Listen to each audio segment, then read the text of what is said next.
ಸಂಬಂಧಗಳು ಹೃದಯದಲ್ಲಿದ್ದರೆ ಎಷ್ಟು ಒಡೆಯಲು ಪ್ರಯತ್ನಿಸಿದರೂ ಒಡೆಯುವುದಿಲ್ಲ. ಸಂಬಂಧ ತಲೆಯಲ್ಲಿ ಇದ್ದರೆ ನೀವು ಎಷ್ಟು ಜೋಡಿಸಲು ಪ್ರಯತ್ನಿಸಿದರೂ ಜೋಡಣೆಯಾಗೋದಿಲ್ಲ. ಕೆಲಸ ಆಯಿತು ಅಂದರೆ ಸಾಕು, ನಾವು ನಮ್ಮವರಲ್ಲೇ ತುಂಬ ಬದಲಾವಣೆಯನ್ನು ನೋಡಬಹುದು. ಯಾವಾಗ ನಿಮಗೆ ಏನಾದರೂ ಯಾವುದೇ ವ್ಯತ್ಯಾಸ ಆಗೋದಿಲ್ವೋ ಇದು ಎಲ್ಲರಿಗೂ ತುಂಬ ವ್ಯತ್ಯಾಸ ಎನಿಸತೊಡಗುತ್ತೆ. ಎರಡನೇ ಅವಕಾಶ ಕೊಡುವುದು ಮತ್ತೆ ಮೋಸ ಹೋಗುವುದು, ಯಾರ ಜೊತೆ ಮಾಡಿಕೊಂಡು ತುಂಬ ದೂರದವರೆಗೆ ಸಾಗಿ ಆಮೇಲೆ ನೋಡಿ ಒಂಟಿಯಾಗಿ ಹಿಂತಿರುಗುವುದು ಎಷ್ಟು ಹಿಂಸೆ ಎಂದು. ಯಾರು ಪ್ರತಿ ಸಲ ನಿಮ್ಮನ್ನು ಬಿಟ್ಟು ಹೋಗಲು ನೆಪ ಹುಡುಕುತ್ತಾರೋ ಅವರನ್ನು ತಡೆಯಬೇಡಿ, ಬಾಗಿಲವರೆಗೆ ಅವರನ್ನು ಬಿಟ್ಟು ಬನ್ನಿ. ಕೆಲವರದ್ದು ತುಂಬ ಸಿಹಿ ಮಾತು, ಇನ್ನು ಕೆಲವರ ನಿಯತ್ತೇ ಡೋಲಮಾನ. ಗೆಳೆಯ, ಇದು ಜಗತ್ತು, ಇಲ್ಲಿ ಎಲ್ಲರದ್ದು ಡಬಲ್ ರೋಲ್ಗಳಿವೆ. ಈ ಜಗತ್ತು ಪ್ರಾಮಾಣಿಕರಾಗಿರುವವರಿಗೆ ಕಠಿಣವಾಗಿದೆ. ಯಾರಿಗಾದರೂ ಹೆಚ್ಚು ಗೌರವ ಕೊಟ್ಟರೆ ಅವರೇ ನಮ್ಮನ್ನು ಮೂರ್ಖರೆಂದುಕೊಳ್ಳುತ್ತಾರೆ. ಕಳೆದುಕೊಂಡೆವು ಅನ್ನೋ ಬೇಜಾರಿಗಿಂತ ಮೋಸ ಹೋದೆವು ಅನ್ನೋ ನೋವೇ ಜಾಸ್ತಿ. ಜೀವನವೆಂದರೆ ಇಷ್ಟೇ, ಬಯಸಿದಾಗ ಬಯಸಿದ್ದು ಸಿಗೋದಿಲ್ಲ, ಸಿಗುವ ಹೊತ್ತಿಗೆ ಬಯಕೆಗಳೇ ಇರೋದಿಲ್ಲ. ಪ್ರಪಂಚದಲ್ಲಿ ತುಂಬ ಕೆಟ್ಟ ವಸ್ತು ಎಂದರೆ ನಮ್ಮಲ್ಲಿರೋ ಒಳ್ಳೆಯತನ. ಯಾಕೆಂದರೆ ಅದನ್ನು ಖರ್ಚು ಮಾಡಿದಷ್ಟು ನಮಗೆ ಸಿಗೋ ಲಾಭ ಕಣ್ಣೀರು ಮತ್ತು ನೋವುಗಳು ಮಾತ್ರ. ನಮ್ಮವರ ಕಷ್ಟಕ್ಕೆ ನಾವು ಸ್ಪಂದಿಸುತ್ತೇವೆ ಎನ್ನುವುದು ನಮ್ಮತನ, ಆದರೆ ನಮ್ಮ ಕಷ್ಟಕ್ಕೆ ನಮ್ಮವರು ಸ್ಪಂದಿಸುತ್ತಾರೆ ಎನ್ನುವುದು ಮೂರ್ಖತನ. ಜಗತ್ತಿನಲ್ಲಿ ಮೋಸಕ್ಕೆ ಬೆಲೆ ಜಾಸ್ತಿ, ಪ್ರಾಮಾಣಿಕತೆಗೆ ನೋವು ಜಾಸ್ತಿ. ಕೋಪ ಅರ್ಥವಾದಷ್ಟು ಕಾಳಜಿ ಅರ್ಥವಾದರೆ ಯಾವ ಸಂಬಂಧದಲ್ಲೂ ಬಿರುಕು ಮೂಡೋದಿಲ್ಲ. ಮಾತನ್ನೇ ಅರ್ಥ ಮಾಡಿಕೊಳ್ಳದವರು ಮೌನವನ್ನು ಹೇಗೆ ಅರ್ಥ ಮಾಡಿಕೊಳ್ಳುತ್ತಾರೆ? ಹುಟ್ಟು ಎಲ್ಲೋ, ಸಾವು ಎಲ್ಲೋ, ಬದುಕಿನ ಪಯಣ ಇನ್ನೆಲ್ಲೋ. ಆದರೆ ಪಯಣದ ದಾರಿಯಲ್ಲಿ ಸಿಗುವ ಸ್ನೇಹ, ಪ್ರೀತಿ, ವಿಶ್ವಾಸ ಮಾತ್ರ ಮನಸ್ಸಿಗೆ ತುಂಬ ಹತ್ತಿರವಾಗಿರುತ್ತೆ. ನೆನಪುಗಳೊಂದೇ ಇಲ್ಲಿ ಶಾಶ್ವತ. ಕೆಟ್ಟ ಕರ್ಮಗಳಿಗಷ್ಟೇ ಅಲ್ಲ, ನಮ್ಮ ಅಳತೆಯನ್ನು ಮೀರಿದ ಒಳ್ಳೆಯತನಕ್ಕೂ ಇತ್ತೀಚಿನ ದಿನಗಳಲ್ಲಿ ಎಷ್ಟೋ ಬಾರಿ ಶಿಕ್ಷೆಯಾಗುತ್ತೆ. ಸಮಯ ಕಳೆದಂತೆ ಎಲ್ಲರ ಪ್ರೀತಿಯು ಕಣ್ಮರೆಯಾಗುತ್ತೆ. ನೋವುಗಳ ನಡುವೆ ನೆಮ್ಮದಿ ಹುಡುಕುವುದೇ ಜೀವನ, ನಿರಾಸೆಗಳ ನಡುವೆ ಭರವಸೆಗಳೊಂದಿಗೆ ಸಾಗುವುದೇ ಪಯಣ. ಜೀವನದಲ್ಲಿ ನೋಡಿ ಕಲಿತದ್ದಕ್ಕಿಂತ ನೊಂದು ಕಲಿತದ್ದೇ ಜಾಸ್ತಿ. ಬಯಸಿದ್ದು ಸಿಗಬೇಕೆಂದರೆ ಯೋಗವಿರಬೇಕು, ಸಿಕ್ಕಿದ್ದನ್ನು ಉಳಿಸಿಕೊಳ್ಳಲು ಯೋಗ್ಯತೆ ಇರಬೇಕು. ಮಾತು ಕಡಿಮೆ ಮಾಡಿ ಕೆಲಸ ಜಾಸ್ತಿ ಮಾಡಿ ಕೊನೆಯದಾಗಿ ಉಳಿಯುವುದು ಮಾತಲ್ಲ, ಕೆಲಸ. ಪ್ರಯತ್ನ ಎಂಬುವುದು ಬೀಜದ ಹಾಗೆ, ಬಿತ್ತು ತಲೆ ಇರಿ, ಚಿಗುರಿದರೆ ಮರವಾಗಲಿ, ಇಲ್ಲವೆಂದರೆ ಮಣ್ಣಿಗೆ ಗೊಬ್ಬರವಾಗಲಿ. ಡಾಕ್ಟರ್ನ ಸುತ್ತ ರೋಗಿಗಳೇ ಇರುವಂತೆ ಒಳ್ಳೆಯವರ ಸುತ್ತ ಕೆಟ್ಟವರೇ ಇರುತ್ತಾರೆ. ಕೇಳಿದ್ದನ್ನು ನೀವು ನಂಬಬೇಡಿ. ಕಳಪೆ ಕಿವಿ ಹೊಂದಿದ ಜನರು ಸಾಮಾನ್ಯವಾಗಿ ಉತ್ತಮ ಸ್ನೇಹಿತರನ್ನೇ ಕಳೆದುಕೊಳ್ಳುತ್ತಾರೆ. ನಡು ಹಗಲಿನಲ್ಲಿ ಹಚ್ಚಿದ ದೀಪ, ನಿಯತ್ತು ಇಲ್ಲದವರಿಗೆ ತೋರಿದ ಪ್ರೀತಿ ಎರಡೂ ವ್ಯರ್ಥ. ಬಲವಂತವಾಗಿ ಬಂದವರು ಯಾವಾಗ ಬೇಕಾದರೂ ಬಿಟ್ಟು ಹೋಗಬಹುದು, ಆದರೆ ಇಷ್ಟಪಟ್ಟು ಬಂದವರು ಎಂದೂ ನಿಮ್ಮನ್ನು ಬಿಟ್ಟು ಹೋಗೋದಿಲ್ಲ. ಪ್ರೀತಿ ಕೇಳಿ ಪಡೆಯುವಂಥದ್ದಲ್ಲ, ಹೃದಯದಲ್ಲಿ ಹುಟ್ಟುವಂಥದ್ದು.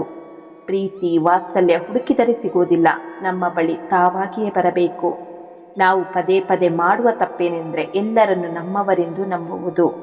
ನಾಲಿಗೆಗೆ ಆದ ಗಾಯ ಬೇಗ ವಾಸಿಯಾಗಬಹುದು, ಆದರೆ ನಾಲಿಗೆಯಿಂದ ಆದ ಗಾಯ ಅಷ್ಟು ಬೇಗ ವಾಸಿಯಾಗೋದಿಲ್ಲ. ಸರಳತೆ, ತಾಳ್ಮೆ ಮತ್ತು ಪ್ರೇಮ ಈ ಮೂರು ನಿಧಿ ಇದ್ದಂತೆ. ಇದನ್ನು ಹೊಂದಿದವರು ಅತ್ಯಂತ ಸಿರಿವಂತರು. ಸಂಬಂಧಗಳಲ್ಲಿ ಮನಸ್ತಾಪಗಳು ಸಹಜ. ಸಂಬಂಧಗಳು ಮುಂದೆ ಸಾಗಬೇಕೆಂದರೆ ಕೆಲವರನ್ನು ಮತ್ತು ಕೆಲವೊಂದನ್ನು ಮರೆಯಲೇಬೇಕು. ಪ್ರತಿಯೊಂದು ಮುಕ್ತಾಯದ ಹಿಂದೆ ಹೊಸದೊಂದು ಪ್ರಾರಂಭ ಇದ್ದೇ ಇರುತ್ತೆ, ನೆನಪಿಡಿ. ಭಾವನೆಗಳೇ ಇಲ್ಲದ ಜಾಗದಲ್ಲಿ ಭಾವನೆಗಳ ಸಂತೆ ನಡೆದರೆ ಬಂಡೆಗಳ ಮೇಲೆ ನೀರು ಸುರಿದಂತೆ.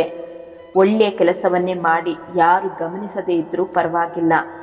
ಎಡವಿದ ಕಾಲಿಗಿಂತ ಎಡವಿದ ನಾಲಿಗೆ ತುಂಬ ಅಪಾಯ.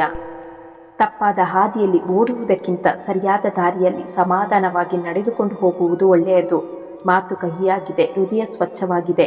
ಯಾರು ಹೇಗೆ ಯಾವಾಗ ಬದಲಾಗಿದ್ದಾರೆ ಎಂಬುದರ ಲೆಕ್ಕಾಚಾರವೆಲ್ಲ ನಮ್ಮ ಹತ್ತಿರ ಇದೆ. ಬದಲಾದ ಸಮಯ ಮತ್ತು ಬದಲಾದ ಜನ ಯಾರಿಗೂ ಬೇಕಾದವರಲ್ಲ. ಪರಿಸ್ಥಿತಿಯನ್ನು ಬದಲಾಯಿಸುವಂತಹ ಗೆಳೆಯರಿರಲಿ, ಪರಿಸ್ಥಿತಿಯೊಂದಿಗೆ ಬದಲಾಗುವವರಲ್ಲ. ಯಾರಾದರೂ ನಿಮ್ಮನ್ನು ಬೇಡ ಅಂತ ನಿಮ್ಮನ್ನು ನಿರ್ಲಕ್ಷಿಸುತ್ತಿದ್ದರೆ, ನಿಮಗೆ ನೋವು ಕೊಡುತ್ತಿದ್ದರೆ ಅವರಿಗೆ ನಿಮ್ಮ ಬೆಲೆ ತಿಳಿಯಲು ತಪ್ಪದೇ ಇದನ್ನು ಮಾಡಿ ಸಾಕು. ಅವರಿಗೆ ನೀವು ಕೂಡ ಕೆಲವು ದಿನಗಳವರೆಗೆ ಕಾಲ್ ಅಥವಾ ಮೆಸೇಜನ್ನು ಕಳುಹಿಸಬೇಡಿ. ಅವರು ಅವರ ಕಡೆಯಿಂದ ನಿಮ್ಮನ್ನು ಸಂಪರ್ಕಿಸಲು ಎಷ್ಟು ಪ್ರಯತ್ನಿಸುತ್ತಾರೆ ಎಂಬುದನ್ನು ಗಮನಿಸಿ. ಅವರ ಕಡೆಯಿಂದಲೂ ಕರೆ ಅಥವಾ ಮೆಸೇಜ್ ಬರದಿದ್ದರೆ ನಿಮ್ಮ ಕಡೆಯಿಂದಲೂ ಕಾಲ್ ಅಥವಾ ಮೆಸೇಜ್ ಮಾಡಬೇಡಿ. ಒಂದು ನೆನಪಿಡಿ, ನಮ್ಮನ್ನು ಕಾಳಜಿ ಮಾಡದವರ ಹಿಂದೆ ಅಲೆಯುವುದು ಪ್ರೀತಿಯಲ್ಲ, ಮೂರ್ಖತನ. ನಿಲ್ಲಲು ಪ್ರಯತ್ನವೇ ಮಾಡದ ವ್ಯಕ್ತಿಯನ್ನು ನಿಮ್ಮ ಜೀವನದಿಂದ ಹೋಗಲು ಬಿಡುವುದೇ ಒಳ್ಳೆಯದು. ಈ ಜಗತ್ತಿನಲ್ಲಿ ಖುಷಿಯಾಗಿ ಇರಬೇಕೆಂದ್ರೆ ಮಾಡಬೇಕಾದ ಎರಡು ಕೆಲಸವೆಂದರೆ, ಮೊದಲು ಅತಿಯಾಗಿ ಯಾವ ವ್ಯಕ್ತಿಯ ಸವಾಸಕ್ಕೆ ಹೋಗಬಾರದು, ಮತ್ತೊಂದು ನಮ್ಮನ್ನು ಲೆಕ್ಕಕ್ಕೆ ಇಲ್ಲದ ಜನರ ಬಗ್ಗೆ ತಲೆ ಕೆಡಿಸಿಕೊಳ್ಳಬಾರದು. ಸಂಬಂಧ ಇರುವ ಬಂಧು ಬಾಂಧವರು ತೋರಿಸುವ ಪ್ರೀತಿಗಿಂತ ಏನೂ ಸಂಬಂಧವಿಲ್ಲದವರು ತೋರಿಸುವ ಆತ್ಮೀಯತೆ, ಸ್ನೇಹ, ಪ್ರೀತಿ, ವಿಶ್ವಾಸ, ಅಭಿಮಾನ ತುಂಬ ಶ್ರೇಷ್ಠವಾದದ್ದು. ಜೀವನದಲ್ಲಿ ತಂದೆ ತಾಯಿ ಮುಂದೆ ತಲೆ ತಗ್ಗಿಸಿ, ಆದರೆ ತಂದೆ ತಾಯಿ ಬೇರೆಯವರ ಮುಂದೆ ತಲೆ ತಗ್ಗಿಸುವ ಹಾಗೆ ಮಾಡಬೇಡಿ. ಪ್ರತಿ ಸೋಲಿನ ನಂತರವೂ ಉತ್ಸಾಹ ಕಳೆದುಕೊಳ್ಳದೆ ಎದ್ದು ನಿಲ್ಲುವುದೇ ಯಶಸ್ಸು. ನಿಂದಿಸಿದವರ ನಾಲಿಗೆಯಲ್ಲಿ ನಲಿದಾಡುವಂತೆ ಗೆಲ್ಲಬೇಕು, ಹೀಯಾಳಿಸಿದವರೇ ಸನ್ಮಾನಿಸುವಂತೆ ಗೆಲ್ಲಬೇಕು, ದೂರ ತಳ್ಳಿದವರೇ ಬಾಚಿ ತಬ್ಬಿಕೊಳ್ಳುವಂತೆ ಗೆಲ್ಲಬೇಕು. ಗೆದ್ದೇ ಗೆಲ್ಲುವೆ ಒಂದು ದಿನ, ಗೆಲ್ಲಲೇಬೇಕು ಒಳ್ಳೆಯತನ. ಯಾವುದೇ ಒಳ್ಳೆಯ ಕಾರ್ಯವಾಗಲಿ ಪ್ರಯತ್ನವೆಂಬುದು ಅಧಿಕವಾದರೆ ಹಣೆ ಬರಹವು ಕೂಡ ಶಿರಬಾಗುತ್ತೆ, ಇದು ನಿಶ್ಚಿತ. ನೀ ನಗುತ್ತಿರುವಷ್ಟು ಹೊತ್ತು ಜಗತ್ತು ನಿನ್ನೊಡನೆ ನಗುತ್ತಿರುತ್ತೆ. ಅತ್ತಾಗ ಅಳುತ್ತೆ ಎಂದು ಭಾವಿಸಿದರೆ ಅದಕ್ಕಿಂತ ಮೂರ್ಖತನ ಮತ್ತೊಂದಿಲ್ಲ. ಹಾಗಾಗಿ ಸಾಧ್ಯವಾದಷ್ಟು ನಗುತ್ತಿರು. ನಿನ್ನ ನಗುವೇ ನಿನ್ನ ಶಕ್ತಿ, ನಿನ್ನ ಬಲ. ನಮ್ಮ ತಪ್ಪನ್ನು ತಾವೇ ಒಪ್ಪಿಕೊಳ್ಳಲಾಗದವರು ಮತ್ತೊಬ್ಬರ ತಪ್ಪನ್ನು ಮಾತ್ರ ಎತ್ತಿ ತೋರಿಸುವರು. ನೀನು ಗುರಿ ತಲುಪಲು ಯಾರೂ ಸಹಾಯ ಮಾಡುವುದಿಲ್ಲ, ಆದರೆ ನೀನು ಗುರಿ ತಲುಪಲೇಬೇಕು ಎಂದು ನಿರ್ಧಾರ ಮಾಡಿಕೊಂಡರೆ ಯಾರ ಸಹಾಯವೂ ಬೇಕಿಲ್ಲ. ಅವಮಾನಕ್ಕೆ ಅಂಜಬೇಡ, ಅಪವಾದಕ್ಕೆ ಹೆದರಲು ಬೇಡ. ಸ್ವಾರ್ಥಯುಗ ಸಿಗದಿದ್ದರೆ ತೆಗಳುತ್ತಾರೆ, ಸಿಕ್ಕರೆ ಹೊಗಳುತ್ತಾರೆ. ಇಂಥದ್ದಕ್ಕೆ ಮನನೊಲಿಸಿಕೊಳ್ಳಬೇಡ. ಕಷ್ಟಪಟ್ಟು ದುಡಿಯುವೆ ಎಂದು ಹೊರಟವನ ಮನೆಗೆ ಅದೃಷ್ಟವು ಇಷ್ಟಪಟ್ಟು ಬರುತ್ತೆ. ಎಲ್ಲರನ್ನೂ ಕ್ಷಮಿಸಿ, ಆದರೆ ನಿಮ್ಮಲ್ಲಿರುವ ನಂಬಿಕೆಯನ್ನು ಕೊಂದವರನ್ನು ಕ್ಷಮಿಸಬೇಡಿ. ಎಷ್ಟೋ ಸಲ ವಾದ ಮಾಡಿ ನಾನು ಸರಿ ಎಂದು ತೋರಿಸಿಕೊಳ್ಳುವ ಬದಲು ಸುಮ್ಮನಿದ್ದು ಮನಃಶಾಂತಿ ಕಾಪಾಡಿಕೊಳ್ಳುವುದು ಒಳಿತು. ನೋವುಗಳಿಗೆ ನಗುವೇ ಉತ್ತರ, ನೋಯಿಸುವವರಿಗೆ ಮೌನವೇ ಉತ್ತರ. ಜೀವನದಲ್ಲಿ ನಾ ಕಲಿತ ಪಾಠ ಬೆಟ್ಟದಷ್ಟು, ಆದರೂ ಪಾಠವನ್ನು ಇನ್ನೂ ಕಲಿಯುತ್ತಲೇ ಇದ್ದೇನೆ. ಇನ್ನು ಯಾರ್ಯಾರು ಇನ್ನು ಯಾವ ಪಾಠ ಕಲಿಸುತ್ತಾರೋ ಗೊತ್ತಿಲ್ಲ. ವ್ಯಕ್ತಿಯ ವ್ಯಕ್ತಿತ್ವ ಗಡಿಯಾರದ ಸಂಖ್ಯೆ ಆಗಬೇಕೇ ವಿನಃ ಕಾಲಕ್ಕೆ ತಕ್ಕಂತೆ ಬದಲಾಗುವ ಮುಳ್ಳಾಗಬಾರದು. ಅದೆಷ್ಟೋ ಜೀವಗಳು ತನಗಾಗಿ ಅಲ್ಲ, ತನ್ನವರಿಗಾಗಿ ಬದುಕುತ್ತಿದೆ. ಕೆಲಸ ಮಾಡಿ ಹೆಸರು ಮಾಡಬೇಕು, ಇಲ್ಲ ಅಂದರೆ ಹೆಸರು ಹೇಳಿದರೆ ಕೆಲಸ ಆಗಬೇಕು, ಆ ಥರ ಬೆಳೆಯಬೇಕು. ಒಂದು ಎಲೆ ಉದುರುತ್ತಾ ಹೇಳಿತು, ಈ ಜಗತ್ತಿನಲ್ಲಿ ಯಾವುದು ಶಾಶ್ವತವಲ್ಲ, ಅರಿತು ನಡೆ, ಇದೇ ಜೀವನ. 1000 ಸಲ ಸೋತವನಿಗೆ ಇನ್ನೊಂದು ಸಾರಿ ಸೋಲೋದೇನು ದೊಡ್ಡದಲ್ಲ, ಆದರೆ ಗೆದ್ರೆ ಮಾತ್ರ ಹಬ್ಬನೇ. ಎಲ್ಲರ ಜೊತೆಯಲ್ಲಿ ಇರು, ಎಲ್ಲರಂತೆ ನಗುತ್ತಿರು. ಅಷ್ಟು ಬಿಟ್ಟರೆ ಎಲ್ಲರೂ ನಮ್ಮವರು ಎಂದು ಹೆಮ್ಮೆ ಪಡಬೇಡ. ನಟನೆಯಿಂದ ಕೂಡಿದ ಮನುಷ್ಯನ ಪ್ರೇಮ ವಿಷಕ್ಕಿಂತ ಅಪಾಯಕಾರಿ ಎಂದು ಮರೆಯಬೇಡ. ನಮ್ಮಲ್ಲಿ ಎಷ್ಟೇ ಒಳ್ಳೆತನವಿದ್ರೂ ದುಡ್ಡೊಂದು ಇಲ್ಲದಿದ್ದರೆ ಯಾರಿಗೂ ಕೂಡ ಇಷ್ಟವಾಗೋದಿಲ್ಲ. ನಿಮ್ಮ ಭವಿಷ್ಯ ಬದಲಾಗಬೇಕಾದ್ರೆ ಮೊದಲು ನಿಮ್ಮ ಹವ್ಯಾಸಗಳನ್ನು ಬದಲಾಯಿಸಿಕೊಳ್ಳಿ. ಸಂಬಂಧನೇ ಇಲ್ಲದ ಮೇಲೆ ಸನಿಹದಲ್ಲೇ ಇರುವ ಆಸೆ ಏಕೆ? ಪ್ರೀತಿನೇ ಇಲ್ಲದ ಮೇಲೆ ಕಾಳಜಿಯ ಕನಿಕರಬೇಕೆ?